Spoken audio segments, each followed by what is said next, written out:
Hello. Welcome to the Adventure and Mystery Book Club. I'm Bill Mallory, branch manager of the La Jolla Librarian, and I'm so glad that you could join me for today's reading of Captain Blood by Rafeal Sabatini. Just to give you a brief recap here of the events that are going on in the story. Our heroes have gathered together using the attack of a Spanish pirate ship on the little Barbados town of Bridgetown. They attacked and looted the city, and Peter Blood has taken the chance while the men at the plantation who were not slaves were fighting to save the city. Of course, Peter Blood did his own part as he was going through town. He saved a young woman from being attacked by a pirate and ended up running him through, and he escorts her back to the plantation where it turns out she is friends with Arabella Bishop, and the two of them, along with one of the butlers, take to their horses and ride off into safety. And then Peter Blood, with the idea that he could, in fact, use this chaos to create some mischief, which is kind of nice. And so what they do is he gathers together his people, the men that he has been gathering to with the idea of escaping into their purchased boat. Well, it turns out there's another boat that's almost unused right now, and that is the Spanish pirate vessel. And so, after having conquered the city, the Spanish pirates are drinking themselves silly and doing other things which they should not be doing, and leaving the boat with a skeleton crew, who are also getting drunk, and they end up, while everyone is distracted in their revelry, taking over the ship and taking the main pirate, the captain of the pirates, captive in the hold, and they've locked him away. A fellow by the name of Don Diego, and then they fired on the ships that were coming, the pirates coming back to their pirate vessel, the little boats that they were going to use to go from the shore to the ship itself. They ended up firing on those boats, destroying all of them and killing some of the pirates. The pirates who were not killed are the ones who ended up back on the shore, all of a sudden, not in a good way, because now there's so few of them that they could be easily arrested. And they even take the ransom money that Governor Steed was going to give the Spanish pirates for going away, and they've brought that. Colonel Bishop himself was the one who ferried that over, and they haul all the crates of pieces of 8 on board the ship before he even realizes that the men of this crew are in fact his slaves who have escaped. And they say, "Thank you very much for the money. We are taking you as hostage. All the rest of you can go, or we'll kill him." And they immediately set sail. And then when they're far enough away, they make him walk the plank. And there's an interesting little part in there where the narrator says that Peter Blood doesn't really have a he doesn't feel particularly noble in the act of letting Colonel Bishop go, especially considering that he had done such violence to Jeremy Pitt with the lash, and he was still recovering from that. And he would have killed him had it not been for his regard for Arabella Bishop. And so he did not want to be the one who would murder her uncle. So instead, he mocks him a little bit. He holds off the other men who have, of course, had much worse dealings with Colonel Bishop, and then makes the colonel walk the plank, and he hits the water and he starts swimming to back to Bridgetown. So it ends with that, our last chapter, and it was pretty good, I have to say.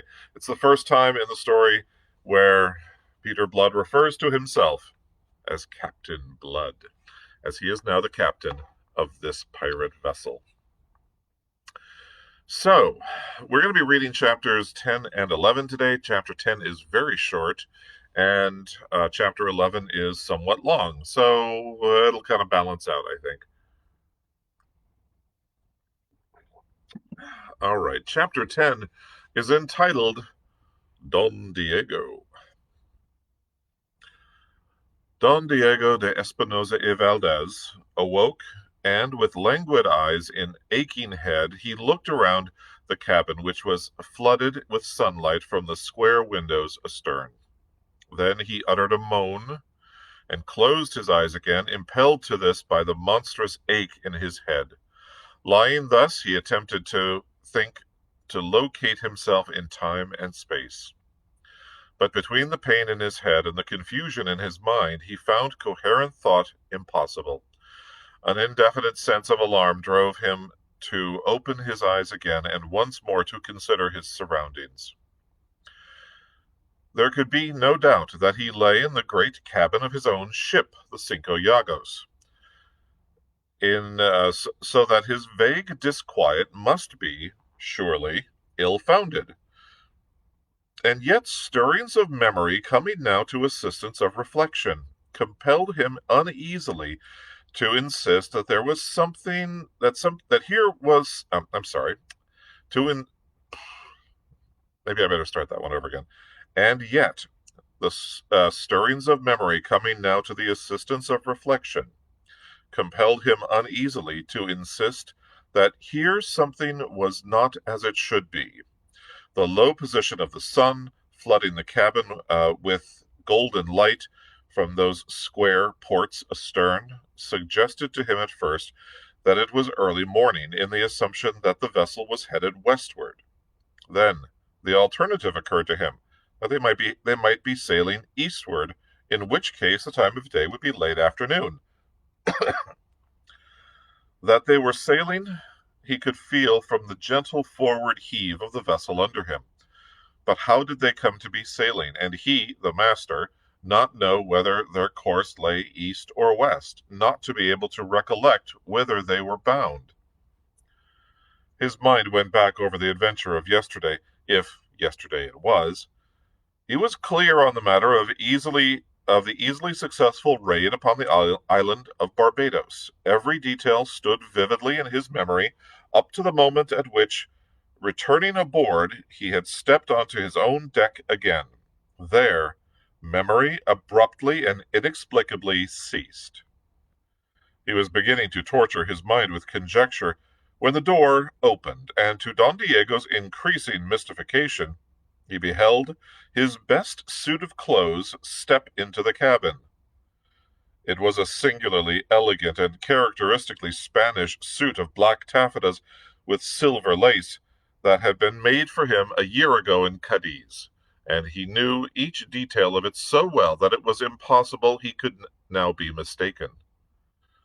The suit paused to close the door, then advanced forward towards the couch on which Don Diego was extended, and inside the suit came a tall, slender gentleman of about Don Diego's own height and shape. Seeing the wide, startled eyes of the Spaniard upon him, the gentleman lengthened his stride. "Awake, eh?"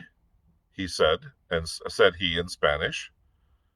The recumbent man looked up bewildered into a pair of light blue eyes that regarded him out of a tawny, sardonic face set in a cluster of black ringlets. But he was too bewildered to make any answer. The stranger fingers touched the top of Don Diego's head, whereupon Don Diego winced and cried out in pain. "Tender, eh?" said the stranger. and he took Don Diego's wrist between thumb and second finger. And then, at last, the intrigued Spaniard spoke. "Are you a doctor?" "Among other things," the swarthy gentleman continued, his study of the patient's pulse. "Firm and regular," he announced at last, and dropped the wrist. "You've taken no great harm." Don Diego struggled up into a sitting position on the red velvet couch. "Who the devil are you?" he asked. "And what the devil are you doing in my clothes and aboard my ship?" The level black eyebrows went up. A faint smile curled the tips of the long mouth. "You are still delirious, I fear. This is not your ship. This is my ship, and these are my clothes." "Your ship?" quoth the other, aghast, and still more aghast, he added, "Your clothes? But then—" Wildly his eyes looked about him. They scanned the cabin once again, scrutinizing each familiar object.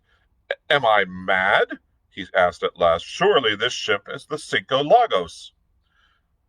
"The Cinco Lagos it is." "Then—" The Spaniard broke off. His glance grew more troubled. "Valga Dios!" he cried out, like a man in anguish. "Will you tell me also that you are Don Diego de Espinosa?" "No, no. My name is Blood, Captain Peter Blood. This ship, like this handsome suit of clothes, is mine by right of conquest, just as you, Don Diego, are my prisoner." Startling as was this explanation, yet it proved soothing to Don Diego, being so much less startling than the things he was beginning to imagine. "But are you not Spanish, then?" You flatter my Castilian accent. I have the honor to be Irish. You were thinking that a miracle had happened, so it has. A miracle wrought by my genius, which is considerable. Succinctly now, Captain Blood dispelled the mystery by a relation of the facts. It was a narrative that painted red and white by turns the Spaniard's countenance. He put a hand on the back of his head, where he discovered, in confirmation of the story, a lump as large as a pigeon's egg. Lastly, he stared wide-eyed at the sardonic Captain Blood. "And my son? What of my son?" he cried out. "He was in the boat that brought me aboard." "Your son is safe. He and the boat's crew, together with your gunner and his men, are snugly in irons under hatches." Don Diego sank back on the couch, his glittering dark eyes fixed upon the tawny face above him. He composed himself. After all, he possessed the stoicism proper to his desperate trade. The dice had fallen against him in this venture. The tables had been turned upon him in the very moment of success. He accepted the situation with the fortitude of a fatalist. With the utmost calm, he inquired, "And now, Signor Captain?" "And now," said Captain Blood, to give him the title he had assumed, "being a humane man, I am sorry to find that you're not dead from the tap we gave you, for it means that you'll be put to the trouble of dying all over again." "Ah," Don Diego drew a deep breath. "But is that necessary?" he asked without apparent perturbation. Captain Blood's blue eyes approved his bearing. "Ask yourself," said he. "Tell me, as an experienced and bloody pirate, what in my place would you do yourself?" "Ah, but there is a difference." Don Diego's sat up to argue the matter. "It lies in the fact that you boast yourself a humane man." Captain Blood perched himself on the edge of a long oak table. "But I'm not a fool," said he, "and I'll not allow a natural Irish sentimentality to stand in the way of my doing what is necessary and proper. You and your 10 surviving scoundrels are a menace on this ship. More than that, she is none so well found in water and provisions. True, we are fortunately a small number, but you and your party inconveniently increase it. So that on every hand, you see, prudence suggests to us that we should deny ourselves the pleasure of your company, and, steeling our soft hearts to the inevitable, invite you to be so obliging as to step over the side." "I see," said the Spaniard, pensively. He swung his legs from the couch, and sat now upon the edge of it, his elbows on his knees. He had taken the measure of this man, and met him with a mock urbanity and a suave detachment that matched his own. "I confess," he admitted, "that there is much force in what you say." "You take a load from my mind," said Captain Blood. "I would not appear unnecessarily harsh, especially since I and my friends owe you so very much. For whatever it may have been to others, to us your raid upon Barbados was most opportune. I am glad, therefore, that you agree that I have no choice." "But, my friend, I did not agree so much." "If there is any alternative that you can suggest, I shall be most happy to consider it." Don Diego stroked his pointed black beard. "Can you give me until morning for reflection? My head aches so damnably that I am incapable of thought, and this, you will admit, is a matter that asks serious thought." Captain Blood stood up. From a shelf he took a half-hour glass, reversed it so that the bulb containing the red sand was uppermost, and stood it on the table. "I am sorry to press you in such a manner, Don Diego, but one glass is all I give you. If by the time those sands have run out you can propose no acceptable alternative, I shall most reluctantly be driven to ask you to go over the side with your friends." Captain Blood bowed, went out, and locked the door. Elbows on his knees and face in his hands, Don Diego sat watching the rusty sands as they filtered from the upper to the lower bulb.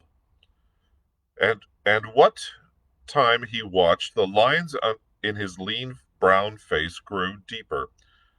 Punctually as the last grains ran out, the door reopened. The Spaniard sighed, his face upright to the face. He sat upright to the face, the returning Captain Blood with the answer for which he came. "I have thought of an alternative, Sir Captain, but it depends upon your charity. It is that you put us ashore on one of the islands of this pestilent archipelago, and leave us to shift for ourselves." Captain Blood pursed his lips. "It has its difficulties," said he, slowly. "I feared it would be so." Don Diego sighed again and stood up. "Let us say no more." The light blue eyes played over him like points of steel. "You are not afraid to die, Don Diego?" The Spaniard threw back his head, a frown between his eyes. "The question is offensive, sir." "Then let me put it another way, perhaps more happily. Do you not desire to live?" "Ah, that I can answer. I do desire to live, and even more do I desire that my son may live. But the desire shall not make a coward of me for your amusement, Master Mocker." It was the first sign he had shown of the least heat or resentment. Captain Blood did not answer directly. As before, he perched himself on the corner of the table. "Would you be willing, sir, to earn life and liberty for yourself, your son, and the other Spaniards who are on board?" "To earn it?" said Don Diego, and the watchful blue eyes did not miss the quiver that ran through him. "To earn it, do you say? Why, if the service you would propose is one that cannot hurt my honor—" "Could I be guilty of that?" protested the captain. "I realize that even a pirate has his honor." And forthwith he propounded his offer. "If you will look from those windows, Don Diego, you will see that what appears to be a cloud on the horizon. That is the island of Barbados well astern. All day we have been sailing east before the wind with but one intent, to set as great a distance between Barbados and ourselves as possible. But now, almost out of sight of land, we are in a difficulty. The only man among us schooled in the art of navigation is fevered, delirious, in fact, as a result of certain ill treatment he received ashore before we carried him away with us. I can handle a ship in action, and there are one or two men aboard who can assist me, but of the higher mysteries of seamanship and of the art of finding a way over the trackless wastes of ocean, we know nothing. To hug the land and go blundering about what you so aptly call this pestilent archipelago is for us to court disaster, as you can perhaps conceive. And so it has come to this. We desire to make for the Dutch settlement of Curaçao, and as straightly as possible, will you pledge me your honor, if I release you upon parole, that you will navigate us thither? If so, we will release you and your surviving men upon arrival there. Don Diego bowed his head upon his breast, and strode away in thought to the stern windows, where he stood looking out upon the sunlit sea and the dead water in the great ship's wake. His ship, which these English dogs had wrested from him, his ship, which he was asked to bring safely into a port where she would be completely lost to him and refitted, perhaps, to make war upon his kin. That was in one scale. In the other were the lives of 16 men. 14 of them mattered little to him, but the remaining 2 were his own and his son's. He turned at length, and his back being to the light, the captain could not see how pale his face had grown. "I accept," said he.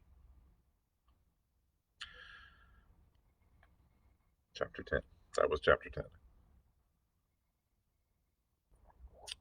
Chapter 11. Filial Piety. By virtue of the pledge he had given, Don Diego de Espinosa enjoyed the freedom of the ship that had been his, and the navigation which he had undertaken was left entirely in his hands. And because those who manned her were new to the seas of the Spanish Main, and because even the things that had happened in Bridgetown were not enough to teach them to regard every Spaniard as a treacherous, cruel dog to be slain at sight, they used him with a civility which his own suave urbanity invited. He took his meals in the great cabin with Blood and the 3 officers elected to support him, Hagthorpe, Wolverstone, and Dyke. They found Don Diego an agreeable, even an amusing companion, and their friendly feeling toward him was fostered by his fortitude and brave equanimity in this adversity. That Don Diego was not playing fair, it was impossible to suspect. Moreover, there was no conceivable reason why he should not, and he had been of the utmost frankness with them. He had denounced their mistake in sailing before the wind upon leaving Barbados. They should have left the island to leeward, heading into the Caribbean and away from the archipelago. As it was, they would now be forced to pass through this archipelago again, so as to make Curaçao, and this passage was not to be accomplished without some measure of risk to themselves. At any point between the islands, they might come upon an equal or superior craft, whether she were Spanish or English, would be equally bad for them, and being undermanned as they were, in no case to fight. To lessen this risk as far as possible, Don Diego directed at first a southerly and then a westerly course, and so, taking a line midway between the islands of Tobago and Grenada, they won safely through the danger zone and came into the comparative security of the Caribbean Sea. "If this wind holds," he told them that night at supper, after he had announced to them their position, "we should reach Curaçao inside 3 days." For 3 days the wind held. Indeed, it freshened a little upon the second, and yet, when the third night descended upon them, they had still made no landfall. The Cinco Llagos was plowing through a sea contained on every side by the blue bowl of heaven. Captain Blood uneasily mentioned it to Don Diego. "It will be for tomorrow morning," he answered with calm conviction. "By all the saints, it's always tomorrow morning with you Spaniards, and tomorrow never comes, my friend." "But this tomorrow is coming, rest assured. However early you may be astir, you shall see land ahead, Don Pedro." Captain Blood passed on, content, and went to visit Jerry Pitt, his patient, to whose condition Don Diego owed his chance of life. For 24 hours now the fever had left the sufferer, and under Peter Blood's dressing his lacerated back was beginning to heal satisfactorily. So far, indeed, was he recovered that he complained of his confinement and of the heat in his cabin. To indulge him, Captain Blood consented that he should take the air on deck, and so, as the last of the daylight was fading from the sky, Jeremy Pitt came forth upon the captain's arm. Seated on the hatch combings, the Somersetshire lad gratefully filled his lungs with the cool night air, and professed himself revived thereby. Then, with the seaman's instinct, his eyes wandered to the darkling vault of heaven, spangled already with a myriad golden points of light. Awhile he scanned it idly, vacantly.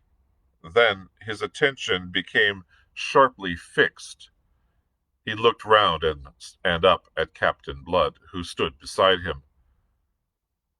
"Do you know anything of astronomy, Peter?" quoth he.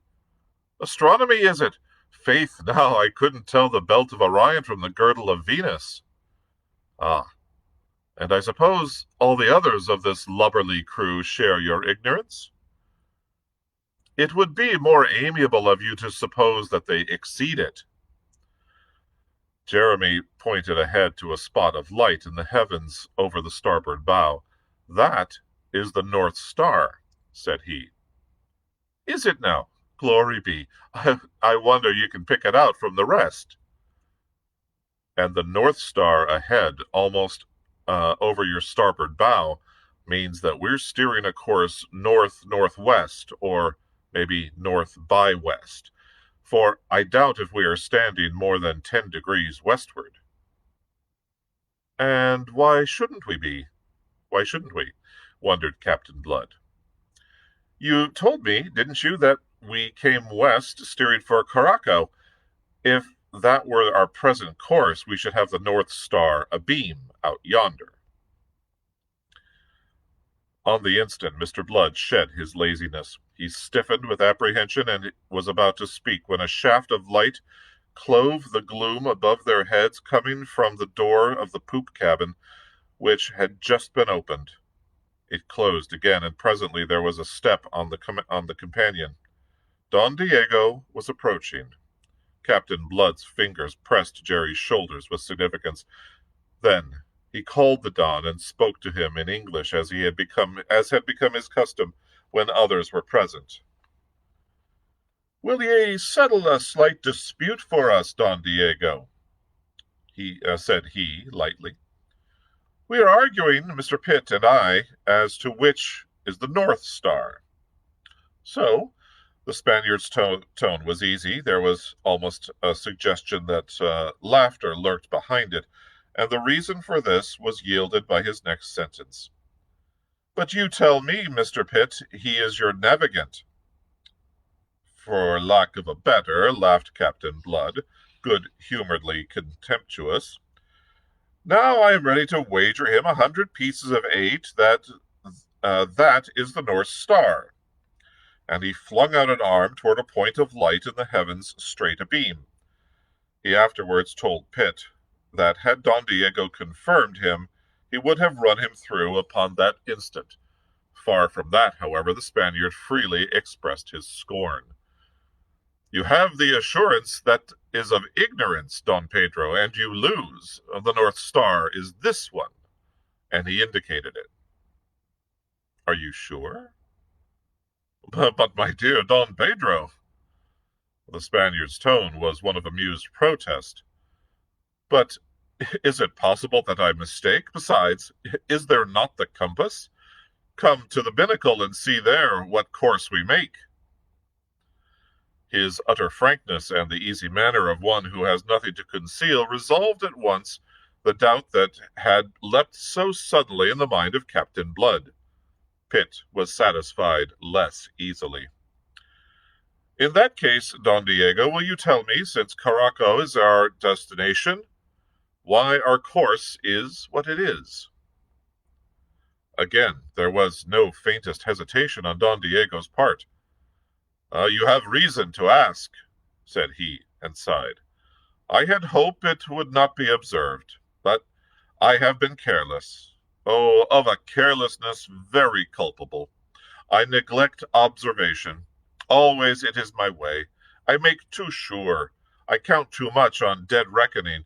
And so today I find, when at last I take out the quadrant, that we do come by a half degree too much south, so that Caraco is now almost due north. That is what caused the delay. But we will be there tomorrow. The explanation, so completely satisfactory and so readily and candidly forthcoming, left no room for further doubt that Don Diego should have been false to his parole. And when presently Don Diego had withdrawn again, Captain Blood confessed to Pitt that it was absurd to have suspected him. Whatever his antecedents, he had proved his quality when he announced himself ready to die sooner than enter into any undertaking that would hurt his honor or his country. New to the seas of the Spanish Main and to the ways of the adventurers who sailed it, Captain Blood still entertained illusions. But the next dawn was to shatter them rudely and forever. Coming on deck before the sun was up, he saw land ahead, as the Spaniard had promised them last night. Some 10 miles ahead it lay, a long coastline filling the horizon east and west with a massive headland jutting forward straight before them. Staring at it, he frowned. He had not conceived that Caraco was of such considerable dimensions. Indeed, this looked less like an island than the main itself. Beating out a weather against the gentle landward breeze, he beheld a great ship on their starboard bow, and he conceived it to be some 3 or 4 miles off, and, as well as he could judge her at this distance, of a tonnage equal if not superior to their own. Even as he watched her, she altered her course, and going about came heading towards them, close-hauled. A dozen of his fellows were astir on the forecastle, looking eagerly ahead, and the sound of their voices and laughter reached them across the length of the stately Cinco Llagos. There, said a soft voice behind him in liquid Spanish, is the promised land, Don Pedro. It was something in that voice, a muffled note of exultation, that awoke suspicion in him and made whole the half-doubt he had been entertaining. He turned sharply to face Don Diego, so sharply that the sly smile was not effaced from the Spaniard's countenance before Captain Blood's eyes had flashed upon it. You find an odd satisfaction at the sight of it, all things considered, said Mr. Blood. Of course, the Spaniard rubbed his hands, and Mr. Blood observed that they were unsteady. The satisfaction of a mariner. Or of a traitor. Which? Blood asked him quietly, and as the Spaniard fell back before him with suddenly altered countenance that confirmed his every suspicion, he flung an arm out in the direction of the distant shore. What land is that? He demanded. Will you have the effrontery to tell me that is the coast of Caraco? He advanced upon Don Diego suddenly, and Don Diego, step by step, fell back. Shall I tell you what land it is? Shall I? His fierce assumption of knowledge seemed to dazzle and daze the Spaniard, for still Don Diego made no answer, and then Captain Blood drew a bow at a venture. or not quite at a venture. Such a coastline as that, if not of the main itself, and the main he knew it could not be, must belong either Cuba or Hispaniola. Now, knowing Cuba to lie farther north and west of the two, it followed, he reasoned swiftly, that Don Diego meant betrayal. He would steer for the nearer of these Spanish territories. That land, you treacherous, forsworn Spanish dog, is the island of Hispaniola. Having said it, he closely watched the swarthy face, now overspread with pallor, to see the truth or falsehood of his guess reflected there. But now the retreating Spaniard had come to the middle of the quarter-deck, where the mizzen sail made a screen to shut them off from the eyes of the Englishmen below. His lips writhed in a snarling smile. "Ah, Pero Inglés, you know too much," he said under his breath, and sprang for the captain's throat. Tight locked in each other's arms, they swayed a moment, then together went down upon the deck. The Spaniard's feet jerked from under him by the right leg of Captain Blood. The Spaniard had depended upon his strength, which was considerable, but it proved no match for the steady muscles of the Irishman, tempered of late by the vicissitudes of slavery. He had depended upon choking the life out of Blood, and so gaining the half hour that might be necessary to bring up that fine ship that was beating towards them. A Spanish ship, perforce, since none other would be so boldly cruising in these Spanish waters off Hispaniola. But all that Don Diego had accomplished was to betray himself completely and to no purpose. This he realized when he found himself upon his back, pinned down by Blood, who was kneeling on his chest, whilst the men, summoned by their captain's shout, came clattering up the companion. "Will I say a prayer for your dirty soul now, whilst I'm in this position?" Captain Blood was furiously mocking him. But the Spaniard, though defeated now beyond hope for himself, forced his lips to smile and gave back mockery for mockery. "Who will pray for your soul, I wonder, when that galleon comes to lie aboard and board with you?" "That galleon," echoed Captain Blood, with sudden and awful realization that already it was too late to avoid the consequences of Don Diego's betrayal of them. "That galleon," Don Diego repeated, and added with a deepening sneer, "Do you know what ship that is? I will tell you. It is the Encarnacion, the flagship of Don Miguel de Espinosa, the Lord Admiral of Castile, and Don Miguel is my brother. It is a very fortunate encounter. The Almighty, you see, watches over the destinies of the Catholic Spain." There was no trace of humor or urbanity now in Captain Blood. His light eyes blazed, his face was set. He rose, relinquishing the Spaniard to his men. "Make him fast," he bade them. "Truss him, wrist and heel, but don't hurt him, not so much as a hair of his precious head." The injunction was very necessary. Frenzied by the thought that they were likely to exchange the slavery from which they had so lately escaped for a slavery still worse, they would have torn the Spaniard limb from limb upon the spot. But if they now obeyed their captain and refrained, it was only because the sudden steely note in his voice promised for Don Diego Valdez something far more exquisite than death. "You scum, you dirty pirate, you man of honor," Captain Blood apostrophized his prisoner. But Don Diego looked up at him and laughed. "You underrate me." He spoke English so that all might hear. "I tell you that I was not fear death, and I show you that I was not fear it. You no understand, you just an English dog." "Irish, if you please," Captain Blood corrected him, "and your parole, you tyke of Spain?" You think I give you my parole to leave you sons of filth with this beautiful Spanish ship to go make war upon other Spaniards? Ha! Don Diego laughed in his throat. You fool, you can kill me. Psh, it is very well. I die with my work well done.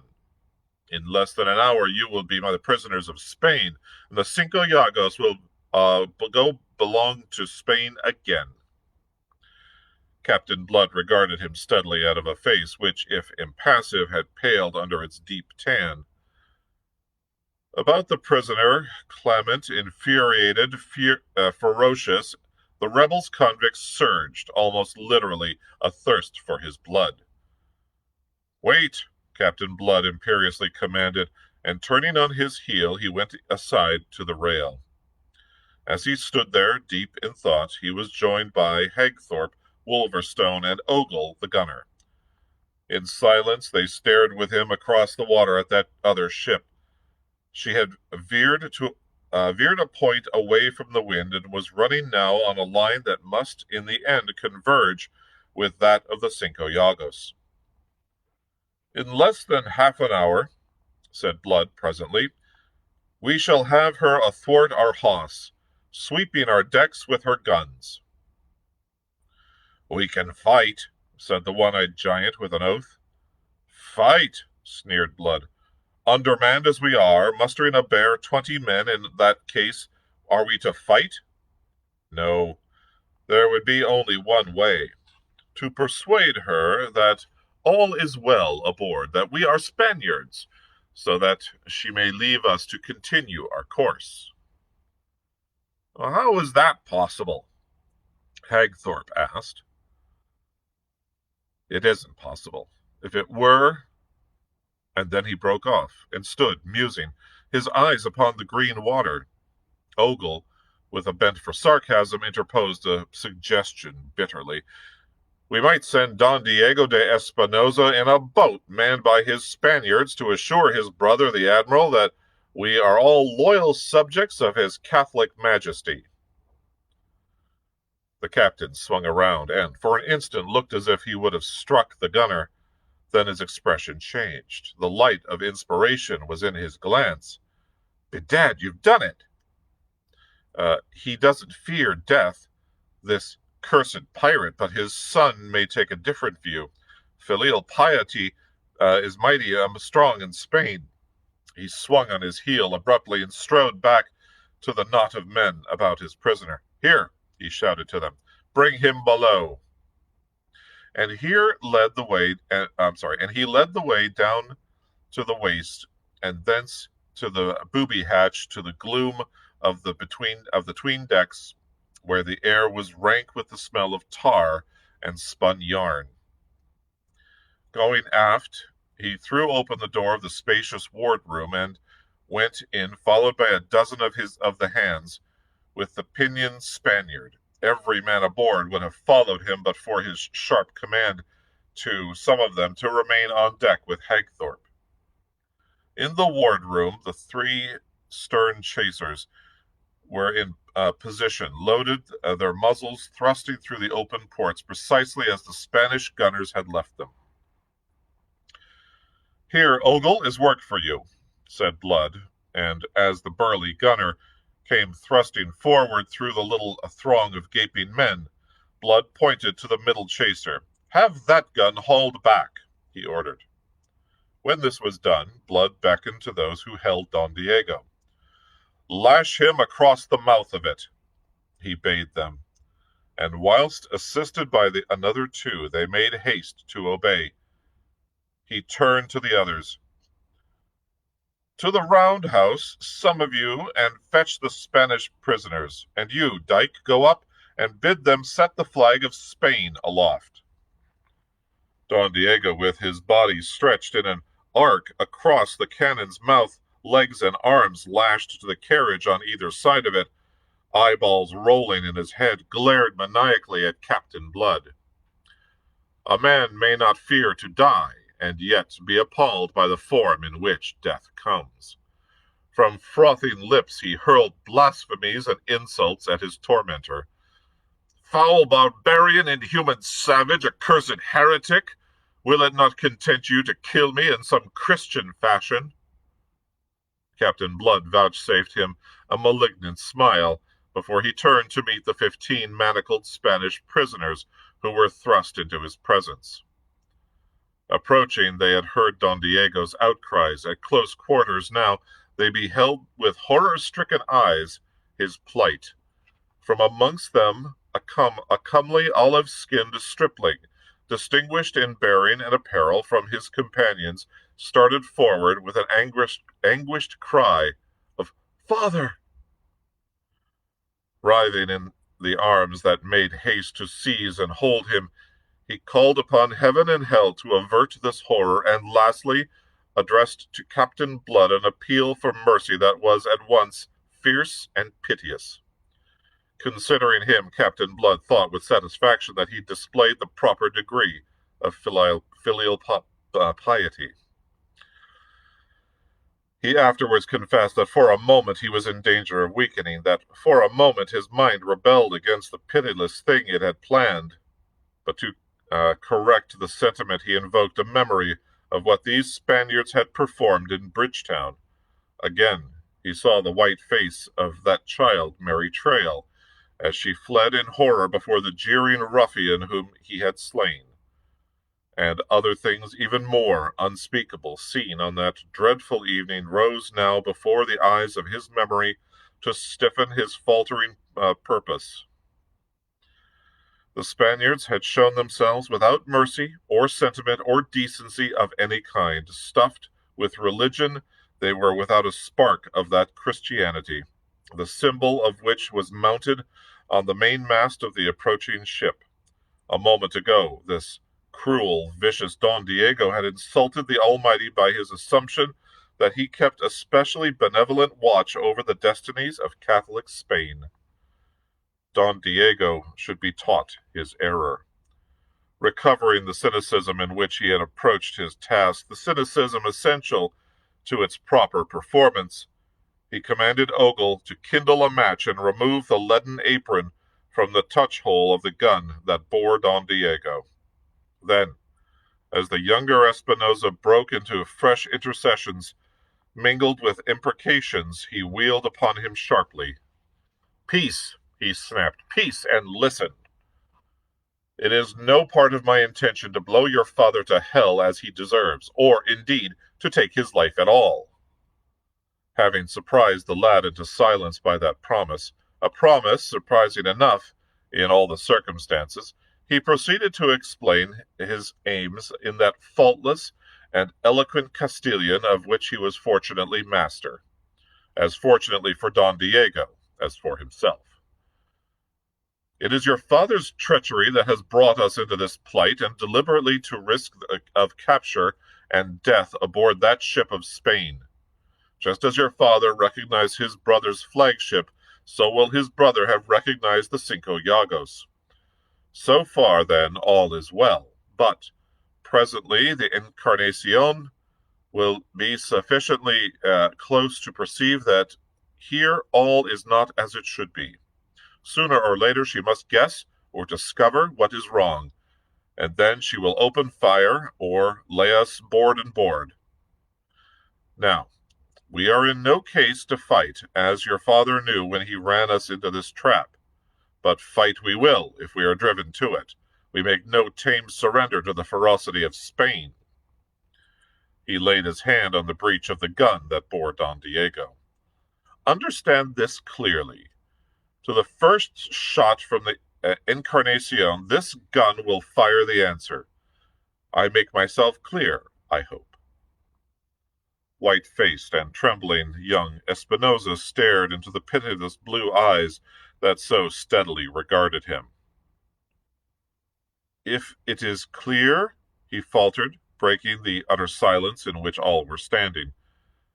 "But, name of God, how could it be clear? How should I understand? Can you avert the fight? If you know a way, and if I or these can help you do it, if it is what you mean, in heaven's name let me hear it." "A fight would be averted if Don Diego de Espinosa were to go aboard his brother's ship, and by his presence and assurances inform the admiral that all is well with the Cinco Llagos, that she is indeed still a ship of Spain, as her flag now announces, but, of course, Don Diego cannot go in person because he is otherwise engaged. He has a slight touch of fever, shall we say, that detains him in his cabin, but you, his son, may convey all this and some other matters together with his homage to your uncle. You shall go in a boat manned by 6 of these Spanish prisoners, and I, a distinguished Spaniard delivered from captivity in Barbados by your recent raid, will accompany you to keep you in countenance. If I return alive, and without accident of any kind to hinder our free sailing hence, Don Diego shall have his life, as shall every one of you. But if there is the least misadventure, be it from treachery or ill fortune, I care not which, the battle, as I have had the honor to explain, will be opened on our side by this gun, and your father will be the first victim of the conflict. He paused a moment. There was a hum of approval from his comrades, an anxious stirring among the Spanish prisoners. Young Espinosa stood before him, the color ebbing and flowing from his cheeks. He waited for some direction from his father, but none came. Don Diego's courage, it seemed, had sadly waned under that rude test. He hung limply in his fearful bonds and was silent. Evidently he dared not encourage his son to defiance, and presumably was ashamed to urge him to yield. Thus he left decision entirely with the youth. "Come," said Blood, "I have been clear enough, I think. What do you say?"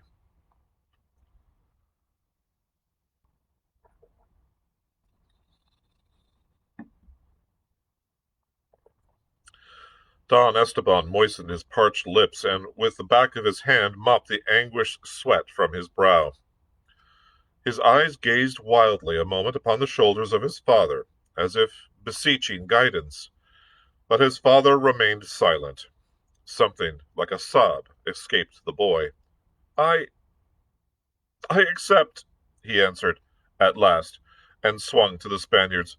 "And you will accept too," he insisted passionately. "For Don Diego's sake, and for your own, for all our sakes. If you do not, this man will butcher us all without mercy." Since he yielded, and their leader himself counseled no resistance, why should they encompass their own destruction by a gesture of futile heroism? They answered without much hesitation that they would do as was required of them. Blood turned and advanced to Don Diego. "I am sorry to inconvenience you in this fashion, but—" For a second he checked and frowned as his eyes intently observed the prisoner. Then, after that scarcely perceptible pause, he continued, "I'm allergic to guns. But I do not think that you have anything beyond this inconvenience to apprehend, and you may depend upon me to shorten it as far as possible." Don Diego made him no answer. Peter Blood waited a moment, observing him, and then he bowed and stepped back. And that, my friends, is the end of chapter 11. Oh my goodness, ending on another cliffhanger. Oh, Rafeal Sabatini, what are you doing? He has to do that to us and make us wait. And unfortunately, we have to wait 2 days now, as we will be back for another live reading of chapter 12 and on Monday at 4 p.m. I do hope you can join me. I mean, how can you not come back on Monday to find out what happens to poor traitorous Captain Espinosa? We shall find out his fate and more interesting stuff on Monday at 4 p.m. when we return. I hope to see you there. I hope you're reading along too. Thank you very much, folks. We'll see you again. Bye.